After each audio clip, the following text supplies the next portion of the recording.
All right, so I'm going to make a video going through the other questions that you're getting today. If you know this video and the last video, you'll be perfectly fine for this test. But please, you really need to prepare for this. All right, this might be one of the harder tests that we do this year. If you're not preparing, you're not going to be able to do well. All right, so this one, it'll say find the length of the hypotenuse. So since we know it's a right triangle, we can then put it into our Pythagorean theorem. So the square root of 42 squared plus 2x squared is going to be equal to 5x squared. So we distribute the square into here and into all of these. It gets distributed into the constant or the coefficient and to the variable. So this is 42 plus 4x squared is equal to 25x squared. So now we will subtract 4x squared from both sides. So that way we can get our x squareds together. So it's 21x squared is then equal to 42. We then divide each side by 21 to isolate our x squared. So that means x squared is then equal to 2. And then we take the square root of each side. So that means x is then equal to plus or minus the square root of 2. We will then reject the negative square root of 2. So that means x is simply equal to the square root of 2. So then it says find the length of the hypotenuse. So we need to substitute this back in. So our hypotenuse is equal to 5 times x, which is the square root of 2. So that would be the length of our hypotenuse. All right, there's no units, so you don't have to write any units with it. You will lose a point, though, if you do not put plus or minus. All right, the next question, which I'm not going through all of them because I'm only going to go over one of each type. So the ones that have multiple ones, I'm only going to go through one of them. But the next question, it'll ask you, determine if this is a right, acute, or obtuse triangle. So the first thing we need to do is we need to identify what is the longest side that we have. So we would have to type in the square root of 12 will give us approximately 3.46 centimeters, and the square root of 7 is giving us 2.65. So since 3.46 is greater than 3 and 2.65, this square root of 12 is our largest side. And remember, we do not use the decimals as our values. We use the actual values. So that means this would have to be our C. So when we plug it in, does the square root of 12 squared, what is that in comparison to 3 squared plus the square root of 7 squared? So then the square root of 12 squared is 12. Square root of 3 is 9. Square root of 7 squared is 7. So what is 12 in comparison to 16? And since 12 is less than 16, our hypotenuse, or our c squared, is less than our a squared plus b squared. That means this is acute. All right, remember the rules that we have. If c squared is equal to a squared plus b squared, it is a right triangle. If our c squared is greater than our a squared plus b squared, it is an obtuse triangle. And if our c squared is less than our a squared plus b squared, it is an acute triangle. All right, that's the only one I'm going through of this part. If you need help with number 3, then please just let me know. All right, so same thing. I'm skipping number 4 and only going over number 5 because number 5 is going over both types of triangles, so you'll be able to solve number 4 with this one. All right, so in this case, so you have to look at this. We have 2 different triangles. Since this is a 60-degree angle, that means this yellow triangle here is a 30, 60, 90 triangle. And since this one has a 45-degree angle, that means this blue triangle is a 45, 45, 90 triangle. So what I suggested that you did before is that you separate these triangles. So I'm going to redraw my 2 triangles, and I'm going to separate them. All right, then I'm going to redraw the other one. And then the only thing that I suggest that you do when you're doing this is what I suggest that you do is, here we have 60. So what I suggest you do is, since this is a side that they share, that is this side and that is this side, I would suggest that you fill it in with just some random variable, and that way you know that they are equal to each other, so you don't forget that part. All right, so in this case, if we wanted to solve for x, we can't because we have 2 unknowns. So that means we need to solve for this one first. Well, here we are given our hypotenuse. So there's 2 formulas that we have. Our hypotenuse is equal to 2 times our shorter leg, or our longer leg is equal to our shorter leg times the square root of 3. All right, remember our longer leg is always opposite of the 60, so this will be our longer leg here. And then since that's 60, this is 30, and this will be our shorter leg. So there is no formula that talks about our longer leg and our hypotenuse. So that means we need to solve for our shorter leg first. So the first thing that we will do, because they tell us that our longer leg is equal to 5 root 2, right? So our longer leg is 5 root 2. So the first thing we will do is we will solve for what is our shorter leg.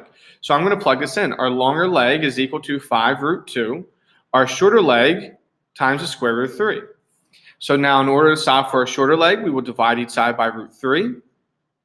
Remember, if you have your calculator, it does this for you, then just make sure you just plug it into your calculator. If not, you will need to know how to do this by hand. You can't leave a radical in your denominator, so you need to rationalize. So we'll multiply by root 3 over root 3. And then here we would get our shorter leg is equal to 5 times the square root of 6 over top of 3. Nothing can simplify, so that's our answer. And now we will then plug this in for our shorter leg to solve for our hypotenuse. So our hypotenuse, y, is equal to 2 times our shorter leg, which is 5 root 6 over 3. So 2 times 5 is 10, so y is then equal to 10 root 6 over 3. All right, so now I know that this side here is also equal to 10 root 6 over 3. And now here we have a 45, 45, 90 triangle. And the only formula we have here is our hypotenuse is equal to our leg. There's no difference in these because they're the same. Our leg times the square root of 2. So then we will say, well, our hypotenuse is x. Our leg is 10 root 6 over top of 3. And then we will multiply this by the square root of 2. So now since these are the same radicals, we can do root 6 times root 2. So our x is then equal to 10 root 12 divided by 3. But we always have to simplify. So if you have a calculator that does this for you, it'll do it for you right away. If not, you need to reduce the square root of 12. And this can be broken out into 4 times 3. And I can take the square root of 4, which is 2. I can't the square root of 3, so that remains. I have a 10 out front. So then that is going to be equal to, x is equal to 2 times 10, which is 20, root 3 over 3. All right, and that would be your final answer. All right, I will go through all of the word problems for you guys, though. But it says a small aircraft A is cruising at an altitude. Altitude means height of 1.5 kilometers above the Earth. All right, so it should be above the Earth. But it's our altitude, it's our height. So that means we can draw this circle. So this is our Earth. And here is a small aircraft that is 1.5 kilometers above Earth.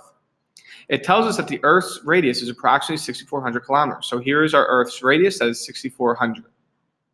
Right? Then it says, how far is the plane from the horizon at point B? Now, I don't give this question here, but the worksheet you got is typed out differently. So here it's asking for the length of your tangent. So then there would be our tangent. So we would draw our tangent to here. If I can actually. All right, so there's our tangent. So then we know that we can connect this here with our radius, which is still 6,400. And we know it's going to create a right angle. So now we have a right angle triangle. And here's the hypotenuse of it. So here's the hypotenuse. And that is equal to 6,401.5. Here we have one of our legs is equal to 6,400. And we want to know the length of the tangent, which is this distance here, which we don't know. So we will plug it into Pythagorean theorem.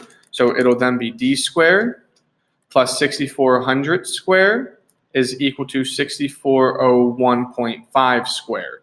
Right? Then we will go ahead and solve for this. So 64.01, 6,401.5 squared. And then we will end up subtracting over the 6,400 squared. Rather than writing out these large numbers, I'm just going to do it all at once on my calculator. So my d squared will be equal to, so minus 6,400 squared. So that will then be equal to 19,202.25. And then to solve for this, we will go ahead and take the square root. So d is then equal to plus or minus, take the square root. Now, your directions on your worksheet say round to the nearest hundredth. So this is 138.57. So it says round to the second decimal place. So now we will go ahead, because this is 0.572.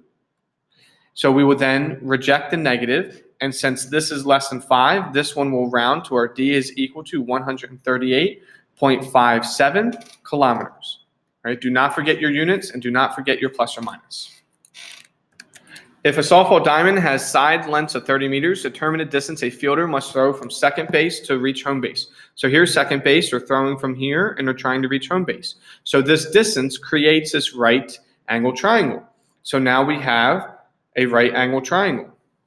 And we know that these are the same lengths because they give us the tick mark. So this is 30 and this is 30. So now we want to solve for this distance here. Well, since these are the same, I know that this is a 45, 45, 90 triangle. It's one of the things I told you that if you're given a right angle with two congruent legs, that means the angles are congruent. So we can quickly solve for this, that our hypotenuse is equal to our leg times the square root of 2. So D is simply equal to 30 root 2. The directions on your worksheet, meters, the directions on your worksheet ask you to round this to the nearest, to the second decimal. So you just type this into your calculator, and that means that our D is equal to 42.426 meters. And since we're rounding to the second decimal and 6 is greater than 5, we will round up. So our D is equal to 42.43 meters. All right, since I used the formula and not a squared plus b squared is equal to c squared, so since I didn't do it this way, I do not have to write plus or minus. If you do it this way, you don't have to worry about that. But you do need to make sure you're rounding it correctly and you're using the right meters. You could also have done 30 squared plus 30 squared is equal to d squared, and then you could have stopped for here and you still would have got the same answer. Just here, just make sure you would have put plus or minus. A 6-meter long ladder leans against a building. If the leader makes an angle of 60 degrees with the ground, how far up the wall does the ladder reach? All right? And how far from the wall is the base of the ladder? So for this one, we're going to draw this. Here's the wall. We know it intersects at 90 degrees, as we talked about that before. And here's our ladder. Right? So we know that this ladder makes a 60-degree angle with the ground. We know that the ladder is 6 meters. So we want to solve for this angle or this length, and we want to solve for this length. So if this is 60, I know this has to be 30. So now we can solve for this by saying, well, our hypotenuse is equal to our shorter leg times 2, and our longer leg is equal to our shorter leg times the square root of 3. So when you do this, you will need to round them to the second 2 decimal places as needed. So our hypotenuse is 6, and our shorter leg is opposite of 30 degrees, so that's this one. Our longer leg is opposite of 60. So then our hypotenuse is 6 is equal to y times 2. So I'll divide each side by 2. So it means y is equal to 3 meters. So it means the distance from the wall to the base of the ladder is 3 meters. To solve for the other one, our longer leg is equal to x. And now we said our shorter leg is equal to 3. So it's 3 root 3. It does ask you to round to the nearest, to the second decimal place. So I would need to type this into my calculator. And that gives me a decimal of 5.196 meters. So then this 6 will round our 9 up, which then changes this to x is equal to 5.2 meters. All right, you don't have to write the 0, but you can if you want to show that you rounded it to that decimal place. All right, but 5.20 meters is the length, how far it's up the wall. And then 3 meters is how far it is from the wall. All right, we have 2 more problems. This one says a chord is 6 centimeters long. It is 15 centimeters from the center of the circle. What is the radius of the circle? So the first thing we need to do is we need to draw our circle, and then we need to draw our chord. And it says our chord is 6 centimeters long. And then it says it's 15 centimeters from the center of the circle. So I know that when I talk about the distance from the center of the circle, I'm talking about the shortest distance, which then means it's perpendicular, which then means this is its perpendicular bisector. So then it means that this 6 gets broken up into 2 different parts, that this is equal to 3 and this is equal to 3. We want to say, what is the radius? So the radius connects from our center to the edge of this chord, creating this right triangle. So now we have this right triangle in which, it's 15 centimeters from the center of the circle. So I know this is 15. I know this is 3. And I'm trying to solve for my radius. So I can use my Pythagorean theorem. So 15 squared plus 3 squared is equal to my radius squared. So 225 plus 9 is equal to our radius squared. So then our r squared is equal to 234. We take the square root of each side. So that means our r is equal to plus or minus. And then the square root of 234 is equal to 15.297. So once again, we're rounding to the second decimal place. So this is going to round my 9 up. So then our radius is equal to 15.30 centimeters. And if you just write 15.3, that is perfectly fine as well, but make sure you put the plus or minus, the units, and you're rounding to the correct place. All right, one more question, that's it. All right, I did change the one pyramid picture on your worksheet because we actually didn't learn how to solve that yet. That's something that we wouldn't be able to do for another chapter. So it's weird that they put that in your review, but because I took that from your book. But so we're just going, I gave you a different one. So it says a pyramid of a height 40 has a square base with 50 edges. So when I draw this pyramid,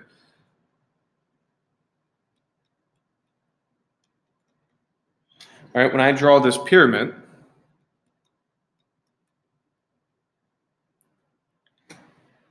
it says that it has a height of 40. So that means from the center of this base to the top, that means this red line is 40.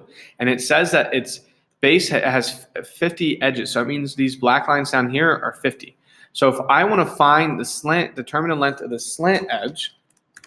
So the slant edge is the distance from the corner of our pyramid up to the top of our pyramid. So this is our slant edge. It's not our slant height. Our slant height would have been the distance from the middle here up to the top. So there are two different things. So we want to solve for the distance of this blue line. So we can create this triangle going from the center of our figure, and then it creates this right triangle. Well, in order to solve this, we know the height is 40. We know that our height is 40. We need to go ahead and solve, because this is our slant height we're trying to solve for. We want to solve for this distance here. Well, in order to do that, we need to first look at this pyramid flat. So we're looking at the base flat in which all sides are 50. And since it's a square pyramid, we know it has a right angle in all of them. So then what we can do here is we can find the distance from this corner to this corner by taking this right triangle. And we can do 50 squared plus 50 squared is equal to our diagonal squared. However, since this is equal, we know that these are going to be a 45, 45, 90. So we can also just say our hypotenuse is equal to our leg times the square root of 2. So d is just going to be equal to 50 root 2. You can either solve it like I was starting to here, or you can use your special right triangle. It doesn't matter. Right? But that's solving for the whole length, and we only want this portion. Right? We only want from here to here half of it. So then we need to go ahead and divide this by 2. So that means here this is going to be equal to 25 root 2. All right, now we can go ahead and say 40 squared plus 25 root 2 squared is equal to our slant height squared. So then 40 squared is equal to 1600. 25 root 2 squared is equal to 1,250. So then we add those together. So then we get s squared is equal to 2850. Then we need to take the square root of that. Now the directions will tell you to round to the second decimal place. So then our s is equal to 53.385. We do need to make sure that we write plus or minus because we're taking the square root. So 53.385. So now we will reject the negative. Since this 5 is 5 or more, it's going to make it round up. So this is equal to 53.39 meters. All right. If you do not do plus or minus, if you do not write the units and you do not round properly, you will lose points. All right. That is it for this video, and that is it for this review. All right, if you know this and you know the last one, you'll be perfectly fine.